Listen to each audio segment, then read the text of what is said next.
اعوذ باللہ من الشیطان الرجیم بسم اللہ الرحمن الرحیم۔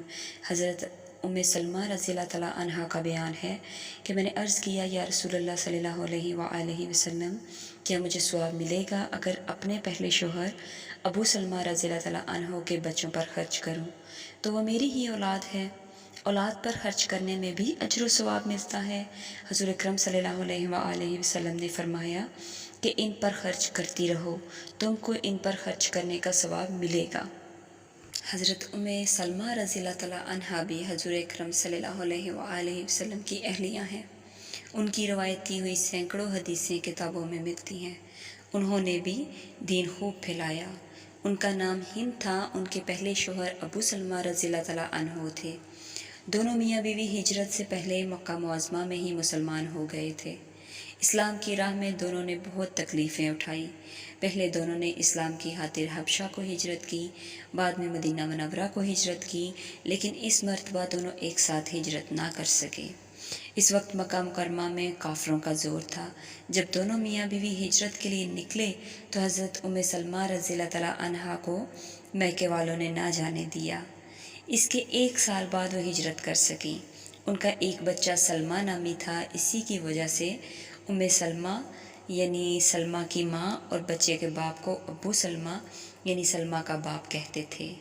عرب میں اس کا بہت دستور تھا۔ 4 ہجری میں جب ان کے شوہر حضرت ابو سلمہ رضی اللہ تعالیٰ عنہ وفات پا گئے تو نبی کریم صلی اللہ علیہ وآلہ وسلم نے عدت گزر جانے کے بعد ان سے نکاح فرما لیا۔ جب یہ آپ صلی اللہ علیہ وسلم کے دولت قدے میں آئیں تو پہلے حضرت سلمہ رضی اللہ تعالیٰ عنہا بھی اپنی ذاتی مال میں سے ان بچوں پر خرچ کرتی تھی۔ ان کا خیال تھا کہ ان پر خرچ کرتی ہوں تو گویا حق کے اولاد ادا کرتی ہوں، اس میں ثواب شاید نہ ہو۔ نبی کریم صلی اللہ علیہ وآلہ وسلم نے اس بارے میں بتایا کہ تم خرچ کرتی رہو، ضرور ثواب ملے گا، کیونکہ اولاد پر خرچ کرنا بھی ثواب ہے۔ بات یہ ہے کہ اللہ تعالیٰ بہت بڑے مہربان ہیں۔ حضرت عائشہ رضی اللہ تعالیٰ عنہا کا بیان ہے کہ ایک عورت میرے پاس آئی جس کے ساتھ اس کی 2 بچیاں تھیں۔ اس نے مجھ سے سوال کیا، میرے پاس ایک کھجور کے سوا کچھ نہ تھا۔ میں نے وہ ایک کھجور ہی اس کو دے دی اور اس نے اس کے 2 ٹکڑے کر کے دونوں بچیوں کو ایک ایک ٹکڑا دے دیا اور خود ذرا کچھ نہ کھایا۔ اس کے بعد جیسے ہی وہ نکلی حضور اکرم صلی اللہ علیہ وآلہ وسلم تشریف لے آئے۔ میں نے آپ کو پورا قصہ سنایا۔ آپ نے فرمایا، جو شخص مرد و عورت لڑکیوں کی دیکھ بھال اور پرورش کے ساتھ مبتلا کیا گیا، یعنی ان کی خدمت اور پرورش اس کے ذمہ پڑ گئی اور اس نے ان کے ساتھ اچھا سلوک کیا، تو یہ لڑکیاں آتش دوزخ سے بچانے کے لیے اس کے واسطے آڑ بن جائیں گی۔